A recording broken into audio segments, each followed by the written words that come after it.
বৃষ্টির দিনে দুইজন নববিবাহিত স্বামী স্ত্রী গ্রামের এক মাটির রাস্তা দিয়ে হেঁটে যাচ্ছিল।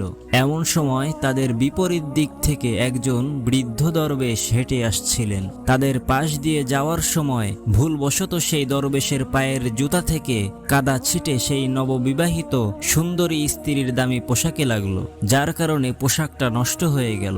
স্ত্রীর পোশাকের এই অবস্থা দেখে স্বামী সহ্য করতে না পেরে রাগান্বিত হয়ে জোরে একটা থাপ্পড় মেরে সেই দরবেশকে কাদার মধ্যে ফেলে দিল। এমন সময় সেই স্বামীর মাথার উপরে বিকট আওয়াজে আকাশ থেকে ঠাটা পড়ল। এতে করে সাথে সাথে সেই নববিবাহিত স্বামী মারা গেল। তখন সেই স্ত্রী কেঁদে কেঁদে দরবেশকে বলতে লাগলেন, হুজুর, আপনার বদদোয়ার কারণে আমার স্বামী মারা গেল। আপনি আমার স্বামীকে বদদোয়া দিলেন কেন? তখন সেই দরবেশ বলল, মা শোনো, আমি তোমার স্বামীকে বদদোয়া দেইনি। তুমি আগে বলো, আমার পা থেকে কাদা ছিটে তোমার স্বামীর গায়ে লেগে